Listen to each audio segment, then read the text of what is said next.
السلام علیکم ورحمۃ اللہ وبرکاتہ۔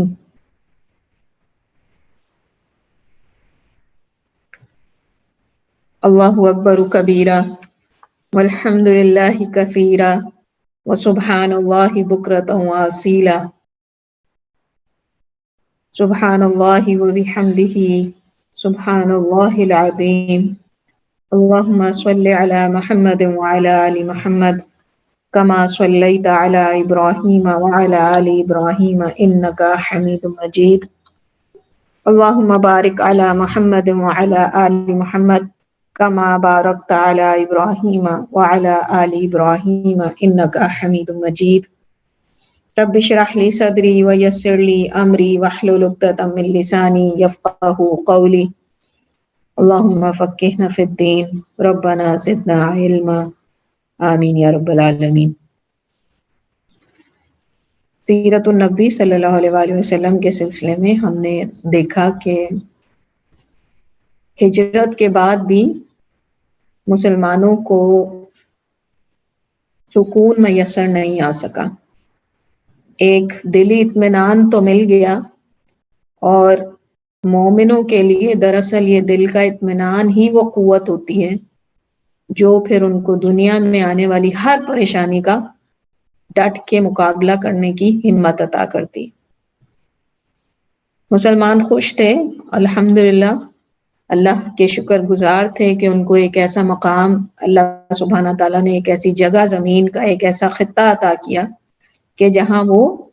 اپنے دین کو قائم کر سکتے تھے۔ لیکن یہ ہو نہیں سکتا کہ جب تک دنیا میں وہ لوگ موجود ہیں جو حق کا پرچار نہیں چاہتے یا جو حق کو پھیلنے دینا نہیں چاہتے، اور جو شیطان کی فوجوں میں سے، جب تک وہ اس دنیا میں موجود ہیں، وہ کبھی بھی اسلام پہ چلنے والوں کو آرام سے بیٹھنے تو نہیں دیں گے۔ تو مدینہ کی زندگی میں یہی مراحل جو ہیں ان سے ہم گزرنے والے ہیں، اور ہم دیکھیں گے کہ کس طرح وہ یہود جن پہ مسلمانوں کا بہت زیادہ اس چیز کا ان کو خیال تھا کہ شاید یہ یہود ہی سب سے پہلے آگے بڑھ کے ہمیں گلے لگائیں گے اور خوشی محسوس کریں گے ہمارے یہاں آنے پہ، بالکل اس کے الٹ ثابت ہوا، اور وہ سب سے بڑے دشمن نکلے۔ مدینہ کی زندگی میں ان کا بہت زیادہ کردار ہے، اور ہم دیکھیں گے کہ کس کس موقع پہ انہوں نے کس طرح اللہ کے رسول صلی اللہ علیہ وآلہ وسلم اور ان کے ساتھیوں کی زندگی اجیرن کی، اور ان کا پورا پورا ساتھ دیا مشرکین نے اور منافقین نے۔ لیکن اللہ سبحانہ تعالیٰ کی مدد مسلمانوں کے ساتھ تھی۔ چند مٹھی بھر مسلمان جو اللہ کا کلمہ بلند کرنے کے لیے نکلے اور اتنی قربانیاں دی، وہ مزید قربانیاں دینے کو تیار تھے، لیکن ان کی زندگی کا مقصد صرف یہ تھا کہ اللہ کا دین غالب ہو جائے۔ ان کو اس دنیا کی کسی نعمت کی خواہش نہیں تھی، وہ صرف اللہ کے دین کو غالب کرنا چاہتے تھے۔ جو ایمان انہوں نے، جس ایمان کی مٹھاس چکھی تھی، وہ چاہتے تھے کہ ہر ایک اس دنیا میں جو انسان ہے وہ بھی اس کو حاصل کر سکے۔ تو ہم نے دیکھا کہ اللہ سبحانہ تعالیٰ نے مکہ میں مسلمانوں کو جہاد کی اجازت نہیں دی، قتال کی اجازت نہیں دی، اور اس کی وجہ یہی تھی کہ ایک تو مسلمانوں کی تعداد بہت کم تھی، اور دوسرا ان کے پاس جو جنگ کا سامان ہوتا ہے وہ بھی اتنا زیادہ نہیں تھا، اور معاشی طور پہ ظاہر سی بات ہے کہ وہ اتنے اسٹیبل بھی نہیں تھے۔ پھر اسی طریقے سے اللہ سبحانہ تعالیٰ چاہتے تھے کہ جو پہلا مرحلہ ہے، یعنی صبر اور برداشت، جب ایک انسانی جسم صبر کر کے اور برداشت پیدا کر لیتا اپنے اندر، تکلیفوں کو سہنے کا اس کے اندر حوصلہ آ جاتا ہے، اور اس کا توکل مکمل طور پہ اللہ پہ قائم ہو جاتا ہے،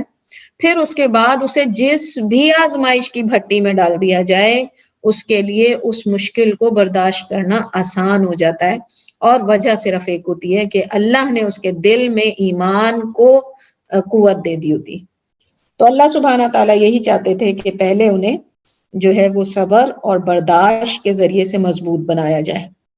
اور اسی لیے اتنا بڑی آزمائش سے انہیں گزرنا پڑا کہ ہجرت جیسا عمل جو ہے وہ انہوں نے کیا، اور صرف اللہ سبحانہ تعالیٰ کی خوشنودی کے لیے. تو پھر ہم نے دیکھا تھا کہ اللہ سبحانہ تعالیٰ نے آہستہ آہستہ پھر بتدریج مسلمانوں کو قتال کی اجازت دی، جس میں سب سے پہلے تو یہ اجازت دی گئی کہ اگر کوئی تمہارے ساتھ یعنی اسلام کو کوئی نقصان پہنچائے اور تمہارے ساتھ جنگ کرے تو اپنا دفاع کرو. دوسرا یہ کہ دفاع کے لیے، لیکن پہلے مرحلے پہ جس کو اللہ کے رسول صلی اللہ علیہ وسلم کوئی ڈیوٹی اسائن کریں بس وہی جنگ کرے، لیکن باقی جو مسلمان ہیں وہ اس میں حصہ نہیں لیں گے. دوسرے مرحلے پہ ہر مسلمان کے لیے فرض کر دیا گیا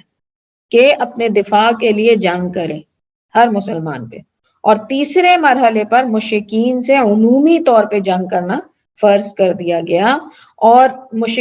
جب یہ والی بات مشرکین سنیں یا خود مسلمانوں میں سے سبحان اللہ کچھ مسلمان ہیں جو یہ بات سن کے کہتے ہیں واقعی اسلام تو ایک باربیرین دین ہے، اسلام میں تو اس قدر قتل و غارت کا شوق ہے کہ یعنی بہت ہی عجیب دین ہے نعوذ باللہ، اور بہت زیادہ تشدد پسند دین ہے یہ، اور یہ خود مسلمانوں کی یہ سوچ ہوتی ہے. اور سبحان اللہ ان کو اس بات کی سمجھ نہیں آتی کہ اللہ سبحانہ تعالیٰ نے یہ نہیں کہا کہ جہاں تمہیں مشرک ملے امن کی حالت میں بھی ہو تو بھی ایسا ہی کرنا چاہیے، بلکہ تب مشرکوں سے اور ہر ایک مشرک سے، ہر ایک نان مسلم سے جو ہے وہ دفاع جو ہوتا ہے وہ تو جو بھی آپ کے ساتھ کرے گا نا جنگ آپ اس کے ساتھ کریں گے، لیکن جہاد کا یہ جو تیسرا حکم ہے وہ اس سلسلے میں ہے کہ نان مسلمز اگر منافقین کے ساتھ مل کے یا جس کے ساتھ بھی مل، یہاں تک کہ خود مسلمانوں کی صفوں میں سے اگر کوئی جو ہے ان کے ساتھ مل کے بھی تمہارے خلاف جنگ کریں تو ان کے اس فساد کو ختم کرنے کے لیے اب یہ جو قتال کا مرحلہ ہے اس کے اندر لازم ہے کہ وہ اسلام کی بقا کے لیے ہو. جب ان کی سازشیں اتنی بڑھ جائیں، جب ان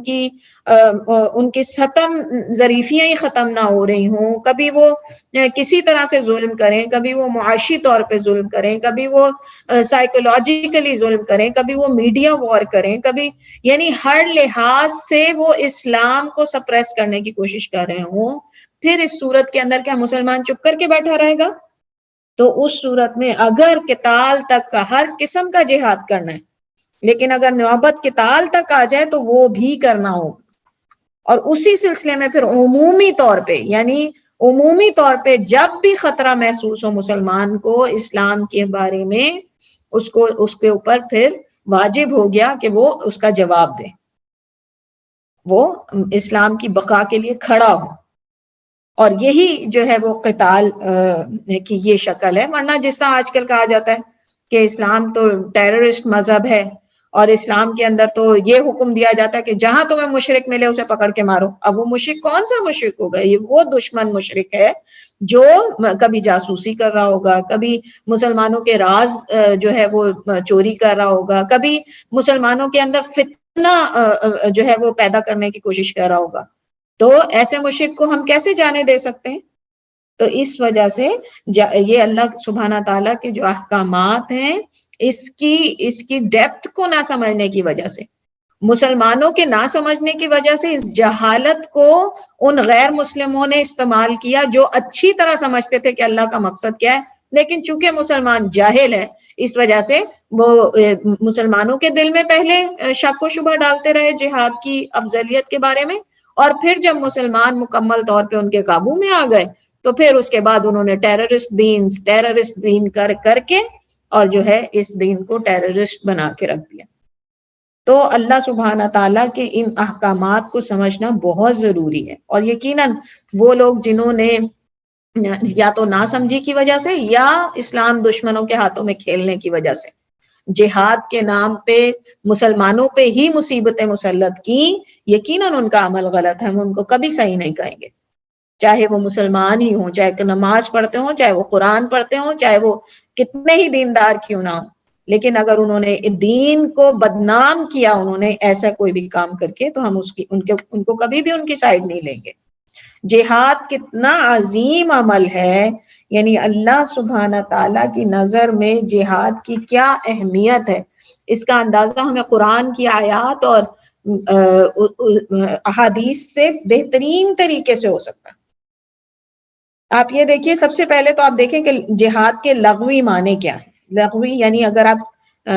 ڈکشنری میں دیکھیں گے تو آپ کو پتا چلے گا کہ جہاد کے لغوی معنی ہیں کہ انسان اپنی طاقت کے مطابق اپنی زبان سے اور اپنے عمل سے محنت کرے۔ اسی لیے کہا جاتا ہے نا کہ جہاد جو ہے ہر چیز ہے، جو بھی انسان کر رہا ہے وہ جہاد ہے، بس اس کو تگ و دو کرنی ہے، محنت کرنی ہے۔ تو اس لیے لغوی معنی یہ ہے کہ اپنی طاقت کے مطابق جتنی کسی کی ہمت ہے اس کے مطابق اپنے زبان سے اور اپنے اعضاء سے صرف کرے، خرچ کرے۔ لیکن جہاد کا شرعی معنی کیا ہے، یعنی اسلامی معنی، دین کے مطابق جہاد کا کیا مطلب ہے کہ اللہ تعالیٰ کے کلمے کو اور دین کو بلند کرنے کے لیے مسلمانوں کا کفار کے خلاف قتال اور لڑائی کے لیے جد و جہد کرنا۔ تو جو یہ وہ جہاد ہے فی سبیل اللہ جس کا بار بار قرآن کے اندر ذکر کیا گیا تاکہ اللہ کا کلمہ اور دین بلند ہو۔ اور کفار جو ہیں وہ یقیناً اس کی نوبت کب آتی ہے؟ جب کوئی امن سے بیٹھا ہو پھر تو نہیں نہ آتی، تبھی آتی ہے نا جب کوئی دوسرا ہے اس کو چین ہی نہیں آ رہا اور وہ تنگ کیے چلا جا رہا، تو پھر بالآخر مسلمانوں کو بھی اور ہم کیوں اس کی تو بہترین مثال ہم دیکھ سکتے ہیں جو مکہ میں کیا انہوں نے مسلمانوں کے ساتھ۔ وہ کچھ نہیں کرتے تھے اور پھر بھی ان کے ساتھ، یہاں تک کہ اللہ کے رسول صلی اللہ علیہ وسلم اپنے صحابہ کو کہا کرتے تھے کہ صبر کرو صبر کرو صبر کرو، اللہ سے مدد مانگو۔ لیکن وہاں پہ تو صحابہ نے کبھی کچھ نہیں کیا، ان کو موقع دیا گیا مشرکین کو یہ جاننے کا، انہوں نے اس کو کمزوری سمجھ لیا۔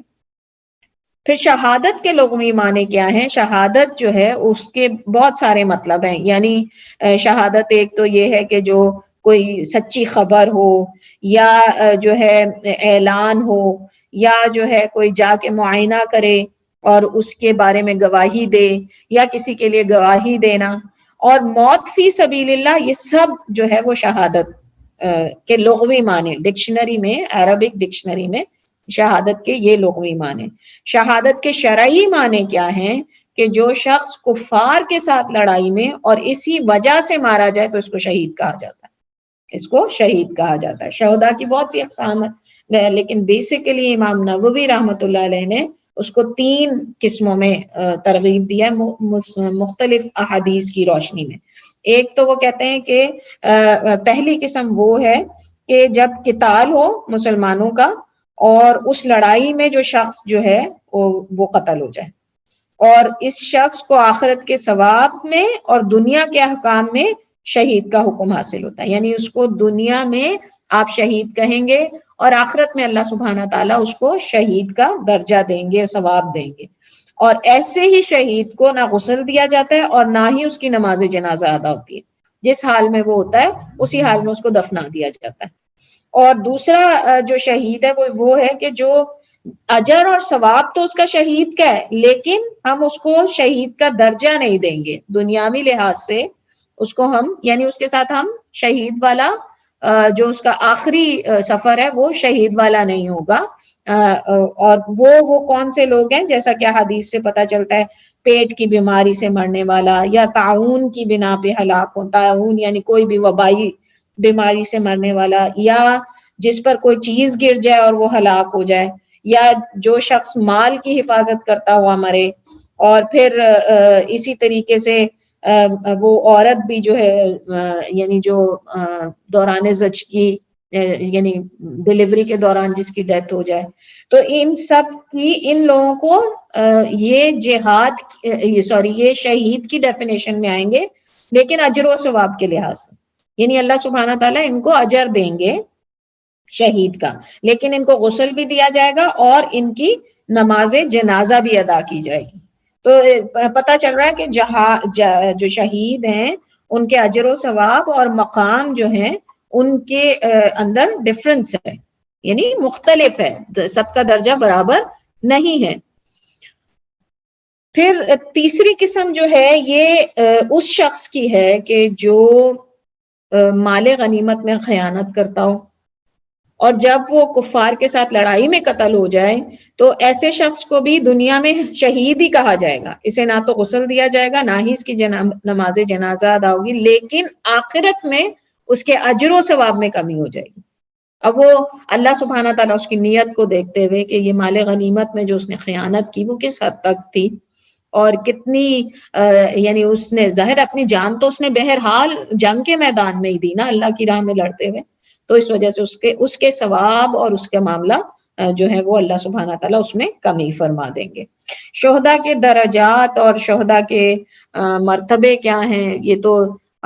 قرآن اور حدیث میں جگہ جگہ اللہ سبحانہ تعالیٰ نے بیان کیے ہیں، جس میں سورہ توبہ کے اندر اللہ سبحانہ تعالیٰ فرماتے ہیں اعوذ باللہ من الشیطان الرجیم ان اللہ اشتری من المؤمنین انفسهم واموالهم بان لهم الجنہ، بے شک اللہ نے مسلمانوں سے ان کی جان اور ان کا مال اس قیمت پر خرید لیا ہے کہ ان کے لیے جنت ہے۔ یقاتلون فی سبیل اللہ فیقتلون ویقتلون، اللہ کی راہ میں لڑتے ہیں پھر قتل کرتے ہیں اور قتل بھی کیے جاتے ہیں۔ وعدن علیہ حقا فی التوراۃ والانجیل والقرآن، اور یہ توریت اور انجیل اور قرآن میں سچا وعدہ ہے، یعنی ہر نبی کی جو قوم ہے ان سب کے اندر جنہوں نے بھی اللہ کی راہ میں اپنی جان دی وہ سب شہید ہیں۔ اور اسی سے متاثر ہو کے اب ہندو تک جو ہے وہ اپنے مرنے والوں کو شہید شہید بلا رہے ہوتے ہیں، اور ان کو شہید کے مطلب پتہ نہیں ہے کہ اس کا مطلب کیا ہے۔ تو بہرحال پھر آگے اللہ سبحانہ تعالیٰ فرماتے ہیں وَمَنْ عَوْفَ بِعَهْدِهِ مِنَ اللَّهِ فَاسْتَبْشِرُوا بِبَيْعِكُمُ الَّذِي بَايَعْتُمْ بِهِ، اور ضروری ہے اور اللہ سے زیادہ قرآن میں سچا وعدہ ہے جس کا پورا کرنا اللہ کو ضروری ہے، اور اللہ سے زیادہ وعدہ پورا کرنے والا کون ہے؟ جو سودا تم نے اس سے کیا ہے اس سے خوش رہو۔ وَذَلِكَ هُوَ الْفَوْزُ الْعَظِيمُ، اور یہی سب سے بڑی کامیابی ہے، اور یہ ایک بہت بڑی عظیم کامیابی ہے۔ کس بات کو کہہ رہے اللہ تعالیٰ عظیم کامیابی؟ کہ جو قتل کرتا ہے اللہ کے راستے میں اور قتل ہو جاتا ہے، اس کو اللہ سبحانہ تعالیٰ بہت بڑی کامیابی کہہ رہے ہیں، یعنی شہید کے بارے میں۔ اور کیوں یعنی جہاد کی اللہ سبحانہ تعالیٰ ترغیب دے رہے ہیں، جان بھی اپنی دیوی، مال بھی اپنا دیا، اور کہتے ہیں کہ اللہ نے خرید لیا مسلمانوں سے یہ سب۔ پھر اللہ سبحانہ تعالیٰ فرماتے ہیں سورہ آل عمران کی آیت نمبر 169 وَلَا تَحْسَبَنَّ الَّذِينَ قُتِلُوا فِي سَبِيلِ اللَّهِ أَمْوَاتًا، اور جو لوگ اللہ کی راہ میں مارے گئے انہیں مردے نہ سمجھو، بلکہ وہ زندہ ہیں، اپنے رب کے ہاں سے رزق دیے جاتے ہیں۔ اور اس حدیث، اس آیت کی جو شان نزول ہے اس کے سلسلے میں کہا جاتا ہے کہ جب غزوہ احد کے بعد شہداء کو، یعنی نبی اکرم صلی اللہ علیہ وسلم کی حدیث سے یہ پتہ چلتا ہے کہ جب غزوہ احد کے بعد تمہارے بھائی جنگ میں شہید ہوئے تو اللہ نے ان کی روحوں کو سبز پرندوں کے پیٹ میں رکھ دیا، ہرے پرندوں کی پیٹ میں رکھ دیا۔ وہ جنت کی نہروں پر جاتے، جنت کے پھل کھاتے، پھر عرش کے سائے میں لٹکے ہوئے سونے کی قندیلوں میں آ کر رہتے، خیمے ٹائپ۔ جب انہوں نے اپنے رہنے چلنے پھرنے کی جگہ اور کھانا پینا حاصل کر لیا تو وہ کہنے لگے کہ ہماری جانب سے ہمارے بھائیوں کو کون خبر دے گا کہ ہم جنت میں زندہ ہیں اور ہمیں رزق دیا جا رہا ہے، تاکہ وہ لڑائی اور جنگ میں سستی اور کاہلی نہ دکھائیں اور جہاد سے پیچھے نہ رہیں۔ تو اللہ سبحانہ تعالیٰ نے فرمایا میں تمہاری جانب سے انہیں خبر دوں گا۔ تو اللہ سبحانہ تعالیٰ نے یہ آیت نازل فرمائی، سبحان اللہ۔ یعنی جو وہ شہداء تھے غزوہ احد کے، ان کی جو جنت میں اللہ سبحانہ تعالیٰ کے ساتھ گفتگو ہوئی، تو اس کے نتیجے میں اللہ سبحانہ تعالیٰ نے پھر یہ آیت نازل کی تاکہ دنیا والوں کو پتہ چلے کہ یہ جو شہادت کتنا بڑا درجہ ہے۔ پھر اسی طریقے سے احادیث میں آپ دیکھیں کہ کتنی ہی احادیث ہیں جو پتہ چلتی ہے کہ کتنے مقام جو ہے وہ بلند ہے جہاد کرنے والوں کا۔ اللہ کے رسول صلی اللہ علیہ وسلم فرماتے ہیں کہ جب جنتیوں کو جنت میں بھیج دیا جائے گا تو کوئی کسی جنتی کو دوبارہ دنیا میں جانے کی خواہش نہیں ہوگی سوائے شہید کے. یعنی اس کو شہادت جو ہے وہ جنت سے زیادہ اچھی لگتی ہوگی کہ آپ وسلم فرماتے ہیں کہ وہ چاہے گا کہ 10 دفعہ بھی اسے زندگی ملے تو وہ شہید ہو اس عزت اور اکرام کے لیے جو اللہ سبحانہ تعالیٰ اسے عطا فرمائیں گے. یعنی اس قدر بہترین اس کی تواضع کی جاتی ہے جو اللہ کے راستے میں اسلام کے کلمے کی سربلندی کے لیے شہید ہوتا ہے کہ وہ صرف وہ واحد وہ ہوں گے وہ لوگ کہ جو جنت سے بھی دنیا میں واپس آنا چاہیں گے کہ انہیں دوبارہ زندگی دی جائے اور وہ اللہ کی راہ میں شہید ہو جائیں. اور جبکہ کوئی جنت میں جانے والا کہے گا کہ میں کبھی چھوڑوں اس کو تو واحد یہ شہید ہوں گے. یعنی اتنا ان کو عزت اور اکرام جو ہے وہ دیا جائے گا. پھر یہی یعنی قرآن میں پتہ چلتا ہے کہ ان کا مقام اور مرتبہ کتنا عظیم الشان ہے کہ جو نبیوں اور صدیقین کے ساتھ ہوں گے. اللہ سبحانہ تعالیٰ نے فرمایا کہ یہ لوگ ان کے ساتھ ہوں گے جن پہ اللہ تعالیٰ نے انعام و اکرام کیا نبیوں صدیقین شہداء اور صالحین.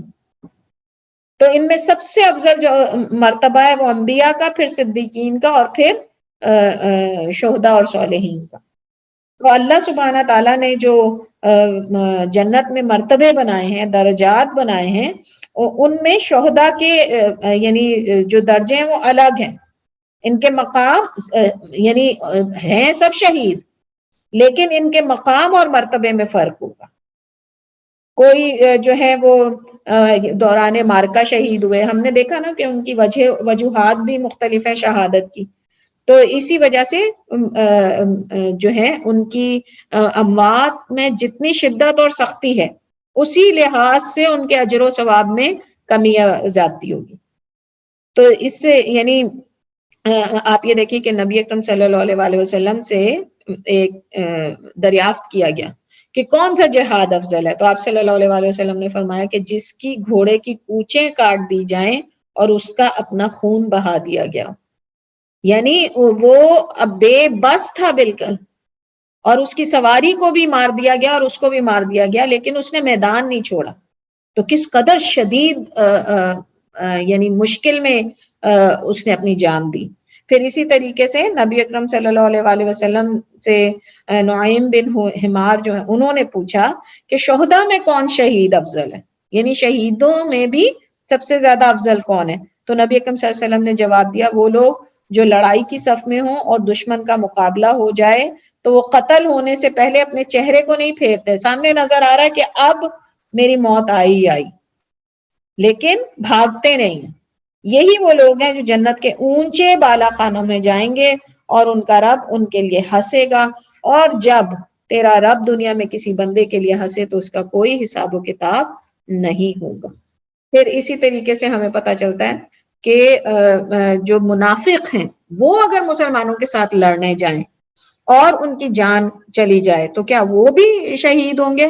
تو حدیث میں پتہ چلتا ہے کہ نبی اکرم صلی اللہ علیہ وسلم نے فرمایا شہید 3 قسم کے ہیں. وہ مومن شخص جو اپنے مال اور جان کے ساتھ اللہ کی راہ میں لڑے حتیٰ کہ دشمن سے مقابلہ اور وہ قتل کر دیا جائے تو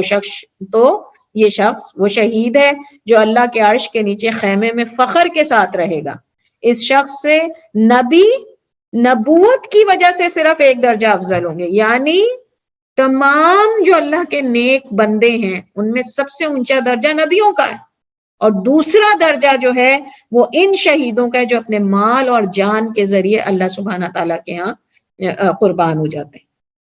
اور پھر وہ مومن شخص جس نے اپنے اوپر بہت سے گناہ اور معصیت کا ارتکاب کیا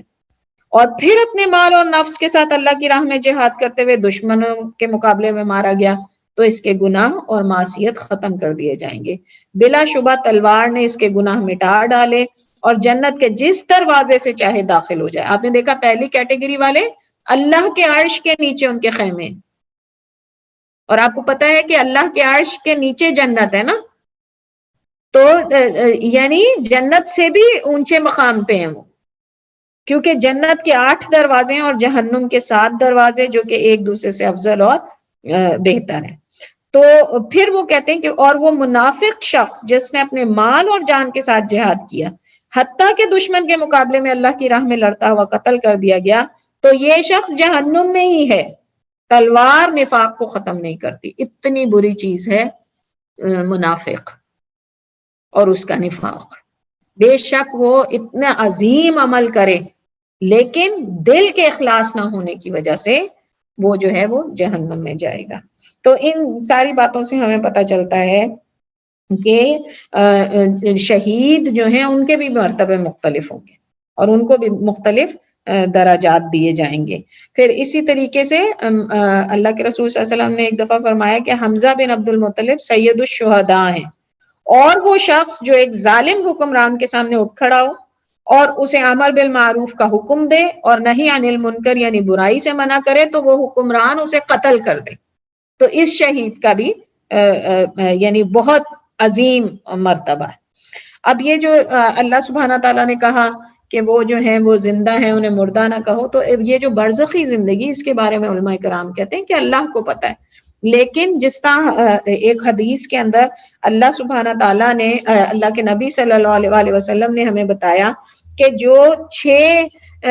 یا 7 جو ہیں وہ درجات شہید کے لیے ہیں، انعامات جو ہیں وہ شہید کے لیے ہیں، تو اس میں اگر ہم دیکھیں تو اس سے لگتا ہے کہ وہ جنت میں زندہ ہیں۔ اللہ کے رسول صلی اللہ علیہ وسلم نے فرمایا کہ سب سے پہلے تو شہید کے ساتھ یہ ہوگا کہ اس کے تمام گناہ معاف کر دیے جائیں گے، شہید کے تمام گناہ معاف کر دیے جائیں گے، پھر اس کو جنت کا گھر پہلے ہی سے دکھا دیا جائے گا،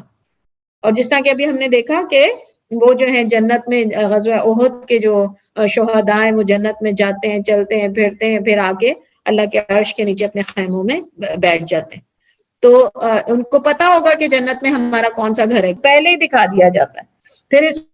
کو عذاب قبر سے محفوظ رکھا جاتا ہے، قیامت کی ہولناکی سے، جبکہ قیامت کے دن کتنا شدید مشکل دن ہوگا، وہ مشکلیں شہید کے اوپر نہیں ہوں گی، اور اس کو ایمان کی حلاوت عطا کی جاتی ہے، اور 70 رشتہ داروں کی شفاعت کا حق اس کو دیا جائے گا، اور حوریں عطا ہوں گی۔ تو یہ شہید کے وہ انعامات ہیں جو حدیث سے پتہ چلتا ہے، اور اسی سے یہ پتہ چلتا ہے کہ برزخ کی زندگی ہر انسان کے لیے اللہ سبحانہ تعالیٰ کے علم میں ہے، لیکن شہیدوں کے بارے میں یہ کہ وہ زندہ ہیں اور وہ جنت میں ہیں، اور اس کے بارے میں بھی اکثر ہی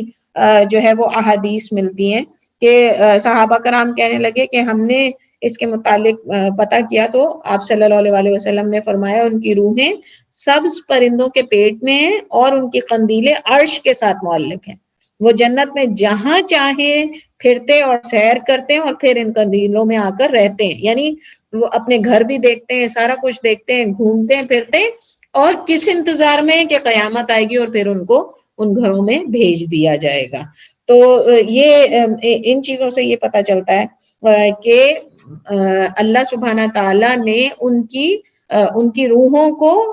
برزخ کی زندگی میں بھی جنت میں رکھا ہوا، اور باقی ان کے ساتھ کیا معاملہ ہے، باقی برزخ والوں کے ساتھ کیا معاملہ ہے، اللہ سبحانہ یہ غیب کا علم ہے، اس میں ہمیں بہت زیادہ جانا بھی نہیں چاہیے۔ حالانکہ ایک اور حدیث میں پتہ چلتا ہے نبی صلی اللہ علیہ وسلم نے فرمایا میں نے جعفر ابن ابی طالب کو فرشتوں کے ساتھ فرشتہ بن کر جنت میں 2 پروں کے ساتھ اڑتے ہوئے دیکھا۔ تو اب یہ سارا کچھ خوشخبریاں ہیں شہیدوں کے لیے، اور ظاہر ہے کہ شہیدوں کے گھر والوں کے لیے بھی کہ جہاد کو اگر اللہ سبحانہ تعالیٰ نے فرض کیا ہے تو اس کے فوائد ہیں، اس کی وجوہات ہیں، اس کے بہت سارے فوائد ہیں کہ اللہ سبحانہ تعالیٰ کا دین غالب ہوتا ہے، انسانیت کی بھلائی ہوتی ہے، ظلم ختم ہوتا ہے دنیا سے، اور ظالم اور ان کے مددگاروں کی ہمتیں ختم ہوتی ہیں، شیطان کی جو فوجیں ان کو شکست ہو جاتی ہے، اور جب دنیا میں اللہ سبحانہ تعالیٰ کا عدل اور ان کا قانون نافذ ہوتا ہے تو لوگوں کے لیے اللہ کی نعمتوں کی ریل پیل ہو جاتی ہے، اور مسلمانوں کو اپنے دین پر چلنے کی مکمل آزادی حاصل ہوتی ہے۔ ان کا جہاد ہر حال میں اس دنیا کے لیے فائدہ مند ہے، اور یہ انسان یعنی مسلمان کی دنیا کے لیے، اس کے لیے بھی، اور آخرت کے لیے بھی فائدہ مند ہے۔ تو مسلمان کے لیے 2 فائدے ہیں اس کے اندر۔ تو اللہ سبحانہ تعالیٰ نے جو یہ جہاد رکھا اس سے انسان مسلمان کو اپنے دین پر چلنے کی مکمل آزادی حاصل ہوتی ہے. اللہ کی جب وہ اطاعت کرتا ہے اور لوگوں کو بھی سچ بتاتا ہے، یعنی دین اسلام میں دوسروں کو داخل کرنے کے لیے جو وہ جدوجہد کرتا ہے، تو ان کو بھی جہنم کی آگ سے بچا لیتا ہے. اور سچ جاننا ہر ایک کا بنیادی حق ہے. تو کیونکہ قیامت کے دن اللہ کے پاس سوائے اسلام کے کوئی دین قبول نہیں ہوگا. تو اللہ سبحانہ تعالیٰ نے یہ جہاد اس لیے رکھا، مال کے لیے نہیں. مسلمان کو مال کی تلاش نہیں ہے، رتبے کی تلاش نہیں ہے، دنیا میں اپنی ڈنکا بجوانے کا شوق نہیں ہے. یہ صرف کس لیے ہے کہ اللہ کی جو یہ مخلوق ہے، اللہ سبحانہ تعالیٰ کے جو یہ بندے ہیں، یہ جہنم کی آگ سے بچا لیے جائیں. تو اسلام ہر حال میں ہر مخلوق کے لیے اس دنیا کی جو ہے وہ باعث برکت ہے، باعث رحمت ہے. اس لیے اللہ سبحانہ تعالیٰ چاہتے ہیں کہ اس دنیا کے اندر صرف اسلام کا غلبہ ہو. تو اسلام کے غلبے کے لیے لازمی ہے کہ مسلمان جہاد کرے. اور ہم نے جہاد کی بھی ڈیفینیشن پڑھی کہ اپنی طاقت کے مطابق انسان جو بھی کر سکتا ہو اس دین کو سر بلند کرنے کے لیے وہ کرے. البتہ جو اپنی جان دے دے گا اس راہ کے اندر، اس کے میچ کا کوئی شہید نہیں ہوگا. تو اللہ سبحانہ تعالیٰ ہمیں شہادت کا شوق رکھنے والے اور شہادت کے لیے اپنی اولادوں کو تیار کرنے والے اور انشاءاللہ تعالیٰ محنت کرنے والوں میں سے بنائے. آمین یا رب العالمین. پھر اس کے بعد ہم دیکھتے ہیں کہ اب یہ جہاد جو ہے وہ مسلمانوں کو بتا دیا گیا کہ آپ اپنا دفاع بھی کریں، اسلام کا دفاع بھی کریں، اور جب مشرکین آپ کی زندگی کو اجیرن کر دیں تو پھر آپ کو اگر کوئی اور اسٹریٹجی اپنانی پڑے تو وہ بھی اپنائیں. اب یہ مسلمانوں کے یعنی یہ جو جہاد کی ترغیب تھی یا جو مسلمانوں کے لیے یہ جہاد کے راستے کھولے گئے، اس میں کچھ اور اسباب بھی شامل ہو گئے کہ جس وجہ سے جہاد جو ہے اور زیادہ لاجیکل لگنا شروع ہو گیا، جہاد کی اور زیادہ جو ہے وہ ضرورت محسوس ہونی شروع ہو گئی، کیونکہ یہودیوں نے اور مشرکین جو ہیں انہوں نے بس ہر طرح سے کوشش کرنی شروع کر دی کہ مسلمانوں کے لیے کچھ نہ کچھ پرابلمز کریٹ کرتے ہی رہیں. پھر اللہ سبحانہ تعالیٰ نے جو ہے وہ 16 مہینے تک جو مسلمان بیت المقدس کی طرف رخ کر کے نماز ادا کر رہے تھے، تو اللہ سبحانہ تعالیٰ نے رجب یا شعبان 2 ہجری میں جو ہے وہ تحویل کعبہ کا حکم دے دیا، اور منصب جو امامت ہے وہ بنی اسرائیل سے اس کو ہٹا دیا. اب تک تو خوش تھے نا بنی اسرائیل کے، کوئی بات نہیں ہے، یہ نبی جو ہے وہ ہمارے قبلے کی طرف منہ کر کے نماز پڑھا ہے، آ جائے گا ہمارے ٹرمز کے اوپر، آہستہ آہستہ ہم اس کو اور اس کے فالوورز کو اپنے دین پہ چلا لیں گے. لیکن اللہ سبحانہ تعالیٰ نے جب یہ تحویل کعبہ کا حکم دے دیا، قبلہ جو ہے اس کا رخ موڑ دیا مسلمانوں کا کہ اب وہ جہاں پہ بھی ہو نماز جو ہے وہ صرف مسجد حرام کی طرف کریں.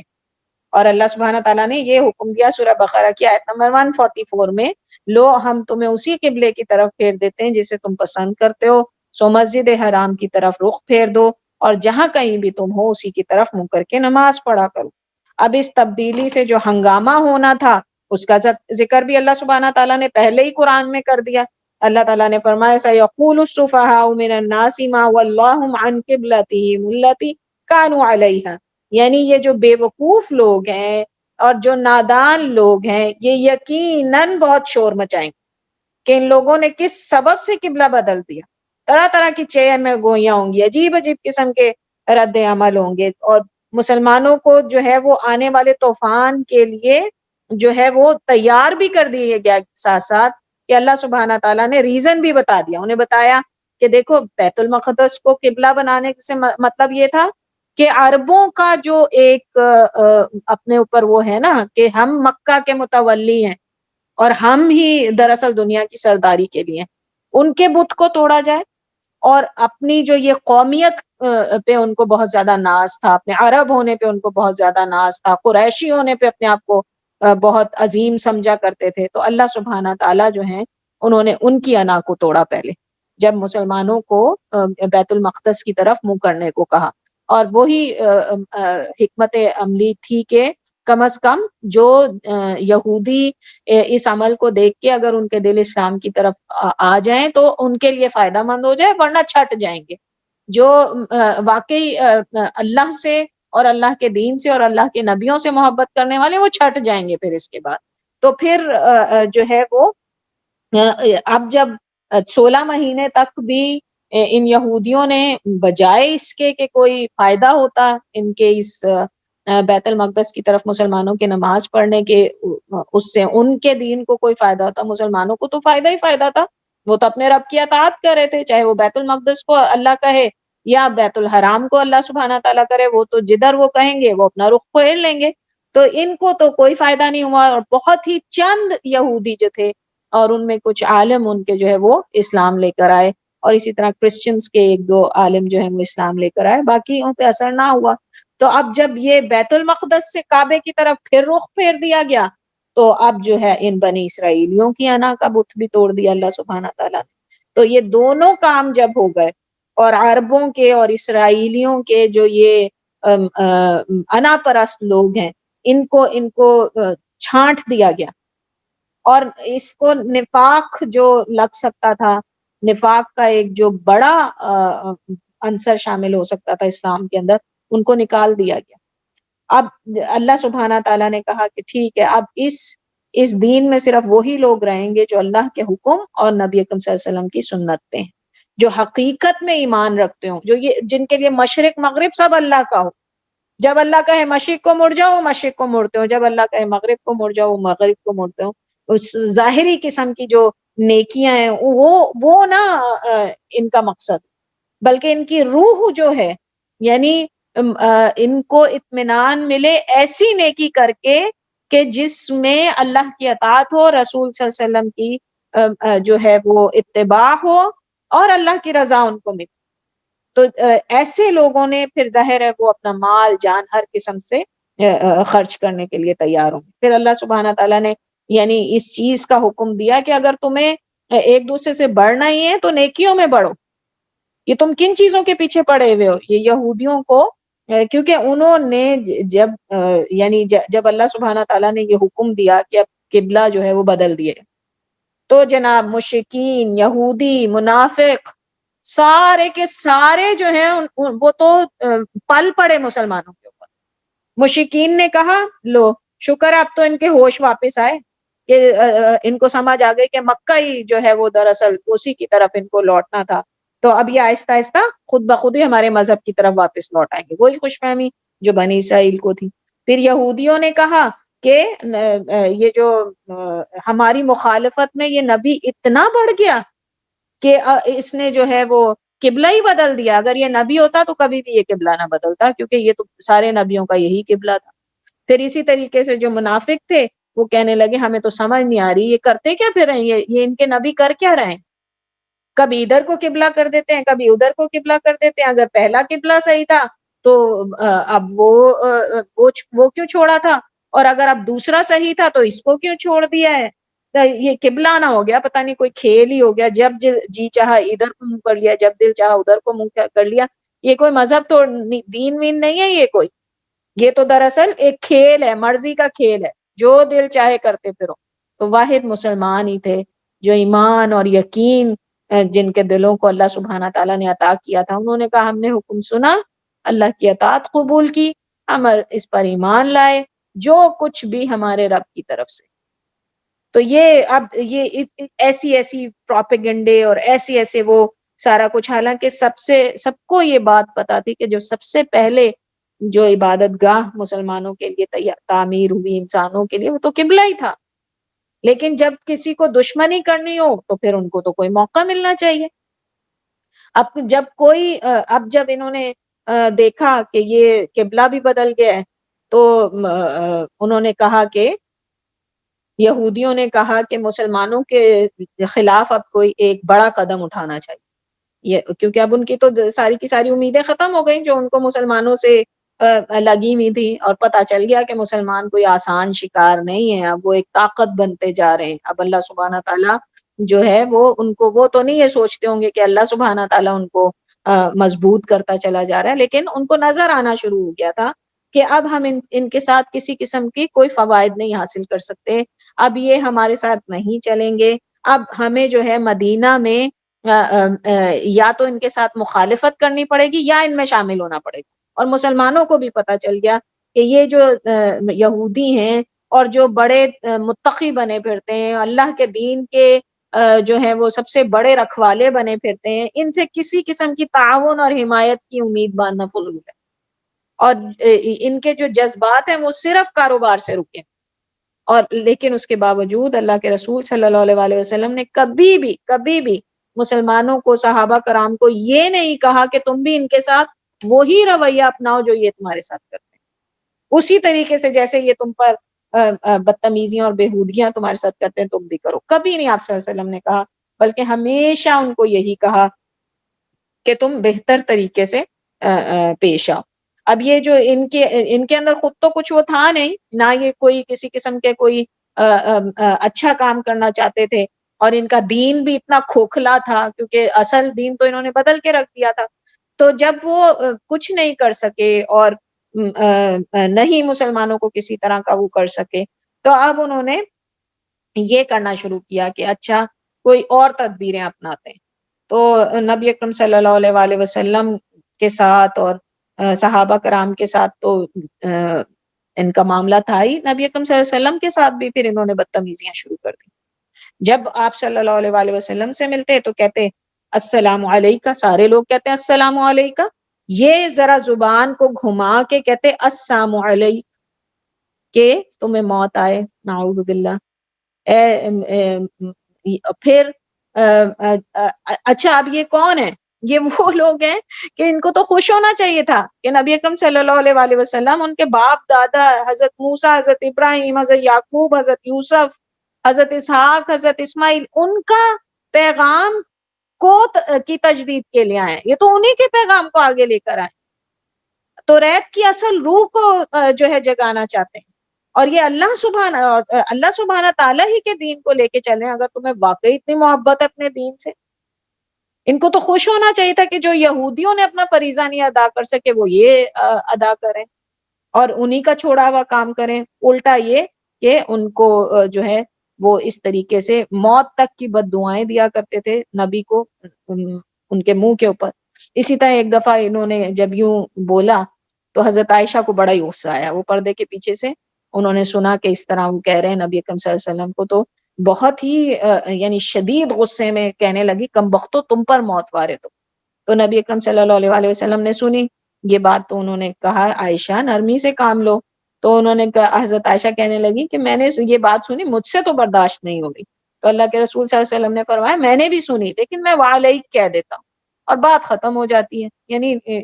یہ مسلمان کا وہ طریقہ ہونا چاہیے. پھر قرآن میں دیکھیں کہ اللہ سبحانہ تعالیٰ نے ان باتوں کو پیش کیا کہ جب کہتے تھے رعینا تو اپنی زبان کو گھما دیتے تھے، اور رعینا کے بہت سارے عبرانی اور ان زبانوں میں مطلب ملتے ہیں، بہرا ہو جائے. پھر اسی طریقے سے جو ہے کہ تم جو انسانوں میں سب سے زیادہ، رعا ایک لفظ ہے، رعا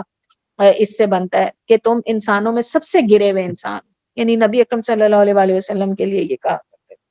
اور پھر اسی طریقے سے بے عقل، جاہل، یعنی اس لفظ کو تھوڑا سا اگر موڑ توڑ کے پیش کیا جائے تو اس کے بہت سارے معنی نکلتے ہیں اور سبھی بہت برے. اور نبی اکرم صلی اللہ علیہ وآلہ وسلم کے لیے جو ہیں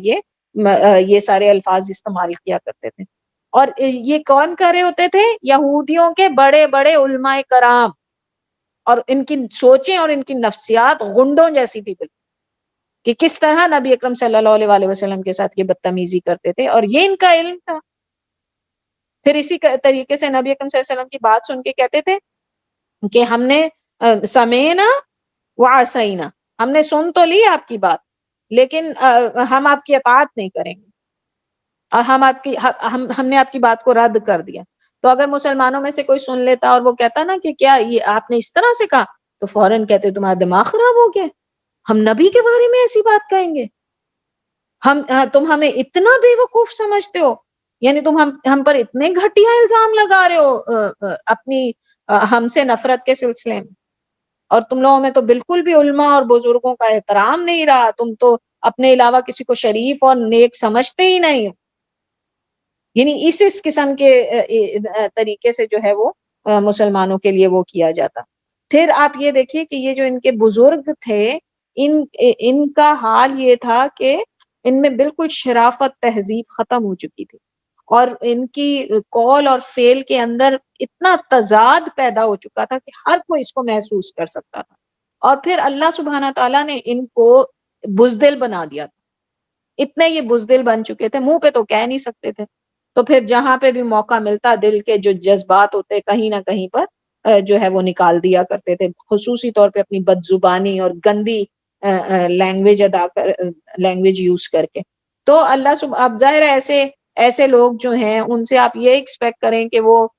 کبھی بھی اچھے لوگوں کا ساتھ دیں گے، اللہ یہ کہ اللہ نے ان کے لیے ہدایت رکھی اور جن کو ملی پھر ان کو ملی. پھر اس کے بعد اللہ سبحانہ تعالیٰ نے جو ہے وہ اذان کا حکم بھی دے دیا. اب یہ تو سونے پہ سہاگا ہو گیا، جلتی پہ جو ہے وہ تیل کا کام ہو گیا کہ پہلے ہی ان سے تحویل کعبہ جو ہے وہ برداشت نہیں ہو رہا تھا، اور اب جو ہے اللہ سبحانہ تعالیٰ کے حکم سے وہ نبی اکرم صلی اللہ علیہ وسلم نے حضرت بلال کو حکم دیا کہ اب جو اذانوں کے لیے اذان دیا کریں گے نمازوں کے. اب یہ تو ایک بہترین طریقہ تھا، اثر کرنے والی اذان، اور لوگوں کے دلوں پہ ایسا اثر ڈالنے والی انسان کے کہ وہ متوجہ ہوئے بغیر رہ ہی نہیں سکتا. تو اور ایک یونیک طریقہ جو اس وقت سے پہلے کسی قوم نے جو وہ ہے اللہ کی راہ میں بلانے کے لیے نہیں استعمال کیا تھا. تو یہ اب یہ جب ہونے لگی، اذانیں ہونے لگی، تو ظاہر سی بات ہے عوام جو ہے وہ کھنچتی تھی اس کی طرف، اور ان کے جو گھنٹے اور گھنٹیاں وغیرہ یہ بجایا کرتے تھے تو بس ایک آواز تھی، اس میں کوئی معنی نہیں، کوئی بات نہیں. آپ بھی کبھی غور کریں، کوئی ہارن بج رہا ہو تو کوئی غور لگا کے سنتا ہے اس کو؟ کبھی کان لگا کے کبھی بھی نہیں سنے گا، الا یہ کیا کوئی ایمرجنسی ہو یا کسی ایمبولینس کا ہو تو پھر انسان کو فکر ہوتی ہے اللہ خیر کرے پتہ نہیں کیا وجہ ہو گئی، ورنہ ایک عام سے ہارن اور اس کی کون وہ کرتا ہے، فکر کرتا ہے. لیکن ایک اذان کے الفاظ اتنے بہترین الفاظ آپ کے اور میرے دل پہ اس لیے اثر نہیں کرتے کہ ہم جو ہیں وہ عربک کے اس ڈیپتھ کو نہیں سمجھتے، ورنہ اتنے خوبصورت الفاظ اذان کے کہ کسی سننے والے کو متوجہ کیے بغیر رہتے ہی نہیں. اور یہ یعنی اتنا بہترین، اور جن کو عربک کی لینگویج، جن کی زبان ہی عربک ہو، ان کو کس قدر یعنی وہ بہترین طریقے سے اس کی ڈیپتھ کا پتہ چلتا ہوگا، کتنا ان کے اندر جو ہے ایک ترنم سا آ جاتا ہوگا. اب یہ جو تھا یہ یہودیوں کا، یعنی ان کو اس پہ بھی تکلیف ہو گئی کہ یہ تو بہترین طریقہ انہوں نے لگا لیا نماز کے لیے بلانے کے لیے، اور یہ بہت ہی مؤثر طریقہ ہے. ان کو چیڑ ہونا شروع ہو گئی. تو جب اپنی محفلوں میں بیٹھتے تو اذان کا مذاق اڑایا کرتے، عجیب عجیب قسم کی نقلیں اتارتے، اذان کے جو الفاظ ہیں ان کو بدل بدل کے اور برے طریقے سے یعنی پیش کرتے. اور پھر حد یہ ہوئی کہ خود اللہ سبحانہ تعالیٰ کو نشانہ بنا، جب اللہ سبحانہ تعالیٰ نے فرمایا کہ کون ہے جو اللہ کو اچھا قرض دے، تو من ذا الذی یقرض اللہ قرضا حسنا، تو کہنے لگے چلو جی سنو اللہ تعالیٰ بھی جو ہے وہ غریب ہو گئے، ان کو بھی اب وہ اپنے بندوں سے قرض مانگنے کے لیے کھڑے ہو گئے. یعنی اللہ سبحانہ تعالیٰ سے اتنی بے خوفی، اس قدر ناپاکی، اس قدر ان کی ذہنوں کی گندگی اور بے شرمی. پھر اللہ سبحانہ تعالیٰ نے جو مکھی اور مچھر کی مثالیں دی تو کہنے لگے کہ عجیب ہی خدا ہے مسلمانوں کا، تو ان کو مثال دینے کے لیے بھی کوئی اچھی چیز نہیں ملتی، جتنی بھی چیزیں حقیر چیزوں کی ملتی. تو اللہ سبحانہ تعالیٰ نے بھی پھر خوب ان کو جواب دیا جب اللہ تعالیٰ نے کہا کہ اللہ نہیں شرماتا مچھر یا اس سے بھی حقیر تر کے اسی چیز کی تمثیل جو لوگ حق بات قبول کرنے والے وہ انہی مثالوں کو دیکھ کر جان لیتے ہیں کہ یہ حق ہے جو ان کے رب ہی کی طرف سے، اور جو ماننے والے نہیں وہ انہیں سن کر کہنے لگتے ہیں ایسی مثالوں سے اللہ کو کیا سروکار. پھر اس کے بعد کہنے لگے کہ نبی اکرم صلی اللہ علیہ وسلم سے اچھا دیکھو جو نبی ہوتے ہیں نا وہ تو اللہ سے ہر بات منوا لیتے ہیں، تم یوں کرو کہ اللہ سے کہو پوری ایک کتاب ایک ساتھ تم پر نازل کر دیں، ہم فوراً ایمان لے آئیں گے تمہارے پر. اب یہ اتنا مضحکہ خیز مطالبہ تھا، اور جو ہے ظاہر سی بات ہے کہ اس سے اندازہ کر سکتا ہے انسان کہ کیا ان کے دلوں پہ گزر رہی تھی اور کیا یہ چاہتے تھے. تو کہنے لگے کہ اے محمد ہمارے سامنے لکھی لکھائی کتاب لاؤ جسے آسمان سے ہمارے اوپر اترواؤ اور ہم اسے خود پڑھیں گے اور ہمارے سامنے جو ہے چشمے جاری کر دو، پھر ہم تمہارے پیچھے چلیں گے اور تمہاری سچائی کی گواہی دیں گے، یعنی تمہارے نبی ہونے کی گواہی دیں گے۔ تو ہوا دراصل یوں تھا کہ اب یہ سب کچھ ہو رہا تھا، اذان بھی دی جانے لگی اور جو ہے قبلہ بھی چینج ہو گیا، اور یہ آپ اگر پیچھے تھوڑا سا جائیں، جب ہم یہ بات سمجھ رہے تھے کہ جب بیعت عقبہ ثانیہ اور بیعت عقبہ اولیٰ ہوئی تھی، تو جو یہاں سے اوس اور خزرج کے لوگ آئے تھے مدینہ سے مکہ اور حج کرنے کے لیے، اور انہوں نے سنا کہ ایک رسول آیا ہے، تو وہ کس لیے ان پہ ایمان لائے تھے؟ اس لیے کہ وہ یہودیوں کے منہ سے ایک نبی کے آنے کی خوشخبری سنتے رہے تھے۔ تو انہوں نے کس لیے وہ کیا کہ اس سے پہلے کہ وہ جو ہے یہودی جو ہے وہ طاقت حاصل کریں اس نبی کو مان کر، کیوں نہ ہم پہلے ایمان لے آئیں۔ تو اب جب انہوں نے دیکھا کہ نبی تو خود ان کے درمیان آ گیا ہے مدینہ کے اندر، اور ان کا جو رویہ ہے وہ تو بالکل ہی عجیب ہے، جو ہم سوچ بھی نہیں سکتے تھے، تو وہ کہا جاتا ہے کہ معاذ بن جبل اور بشر بن برا بن معرور رضی اللہ، بہت عظیم صحابی تھے، انصاری تھے۔ تو یہ یہودیوں کے بزرگوں سے ایک دن کہنے لگے کہ اللہ سے ڈرو اور اللہ کی بات مان لو، کیوں تم ہمارے خلاف جو ہو وہ تم تو وہ تھے کہ جو اللہ سے دعائیں کرتے تھے کہ نبی اکرم صلی اللہ علیہ وآلہ وسلم آئیں، اور اب ہم جو تھے وہ اہل شرک تھے اور ہم تم سے وہ خوشخبریاں سنا کرتے تھے ان کی، اور تم ہمارے سامنے جو ہے ان کے اوصاف گنوایا کرتے تھے کہ وہ نبی ایسا ہوگا، وہ نبی جو ہے وہ ہمارے لیے مددگار ہوگا، اور آج تمہارا حال یہ ہے کہ تم اس کو قبول کرنے کو تیار نہیں۔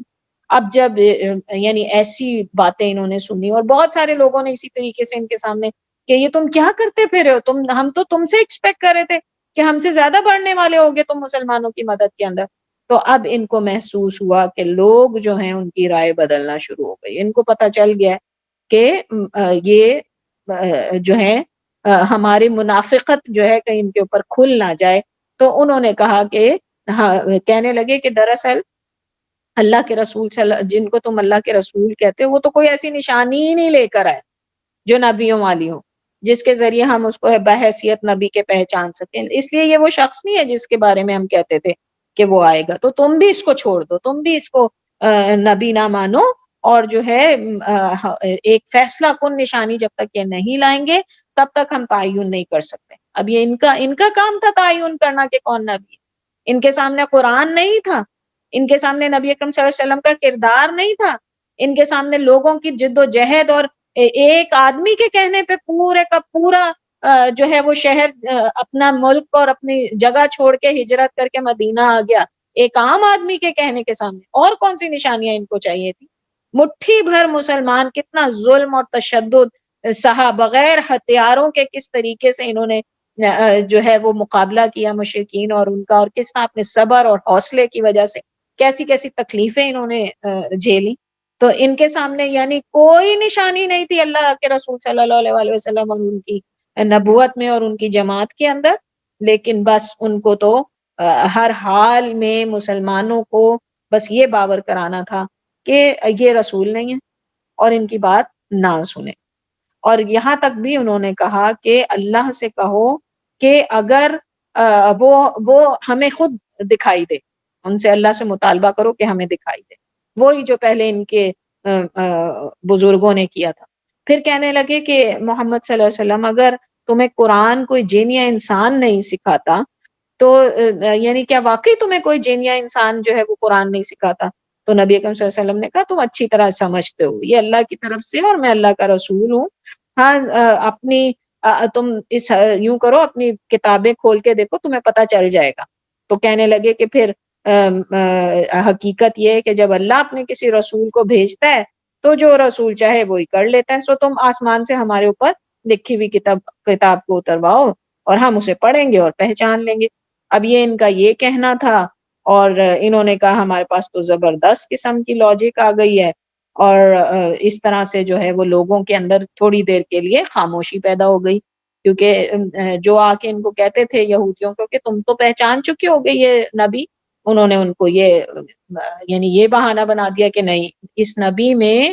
وہ ساری نشانیاں نہیں ہیں، اور نہ ہی یہ کتاب اگر اس نے کتاب اتروا دی اللہ سے ایک ساتھ پوری کی پوری تو ہم اس کو نبی مان لیں گے، ورنہ نہیں۔ تو اب عام عوام کیا کرتے؟ اتنی زبردست وہ لاجک لے کر آئے، عام عوام کے پاس تو اب کچھ نہیں بچا تھا آگے سے جواب دینے کے لیے، وہ بھی چپ ہو گئے اور دیکھنے لگے کہ اب کیا کیا جائے گا۔ دیکھتے ہیں کہ اب کس طریقے سے یہ نبی جو ہے اپنے، اس کا یہ مطلب نہیں ہے کہ جو صحابہ تھے ان کے دلوں میں بھی ایسی بات آئی، نہیں، عام عوام جو شش و پنج میں مبتلا تھے، جو ابھی فیصلہ نہیں کر پا رہے تھے کہ ہمیں ایمان لانا چاہیے یا نہیں لانا چاہیے، یا جن کے اندر کمزوری تھی دل کی، وہ اتنے مضبوط نہیں تھے وہ، تو وہ کچھ لوگ ہوتے ہیں نا دور سے بیٹھ کے تماشا دیکھتے ہیں کہ ٹھیک ہے ذرا فیصلہ ہو جانے دو پھر ہم بھی اپنا فیصلہ کریں گے، تو اس طرح کے جو وہ لوگ تھے ان پہ یہ اثرات ہوئے، ورنہ جو اللہ کے رسول صلی اللہ علیہ وسلم کی صحابہ تھے، جو جماعت تھی، وہ تو مضبوطی کے ساتھ آپ صلی اللہ علیہ وسلم کے ساتھ کھڑی تھی، وہ تو ان فضول باتوں پہ کان بھی نہیں دھرتے تھے، لیکن ظاہر ہے آنکھیں تو نہیں پھیری جا سکتی۔ اگر کوئی معاشرے میں عام عوام کو گمراہ کر رہا ہو تو آپ اللہ توکل کر کے تو نہیں بیٹھ سکتے نا، آخر کچھ نہ کچھ تو آپ کو کرنا پڑتا ہے اس غلط فہمی کو اور اس کو انکاؤنٹر کرنے کے لیے۔ تو مسلمانوں کے لیے تو سب سے بڑی سپورٹ اللہ سبحانہ تعالیٰ کی، اور اللہ سبحانہ تعالیٰ پھر آیتیں نازل فرماتے تھے اور ان کے جواب دیا کرتے تھے۔ اس پروپیگنڈے کا بھی کس طریقے سے جو ہے اللہ سبحانہ تعالیٰ نے مداوع کیا، اس طرح سے اس کا اطراق کیا، وہ انشاءاللہ تعالیٰ پھر ہم نیکسٹ کلاس کے اندر اس کو کنٹینیو کریں گے۔ اللہ سبحانہ تعالیٰ سے اس دعا کے ساتھ کہ جب بھی وہ ہمیں موقع دے اکٹھا ہونے کا، اور جب بھی وہ ہمیں توفیق دے اپنے نبی کی سیرت پڑھنے کا، یہ اللہ کے اذن سے، اللہ کی توفیق سے ہم اس کے شکر گزار ہیں، اور ہم اللہ سبحانہ تعالیٰ سے دعا کرتے ہیں کہ ہمیں اللہ کی نبی کی سیرت پہ چلنے والا بنا دے، آمین یا رب العالمین۔ سبحانک اللہم و بحمدک، اشہد ان لا الہ الا انت، استغفرک و اتوب الیک۔ ربنا تقبل منا انک انت السمیع العلیم وتب علینا انک انت التواب الرحیم، وصلی اللہ تعالی علی خیر خلقہ محمد وآلہ واصحابہ اجمعین برحمتک یا ارحم الراحمین۔ جزاکم اللہ خیرا کثیرا فی الدنیا والآخرہ، والسلام علیکم ورحمۃ اللہ وبرکاتہ۔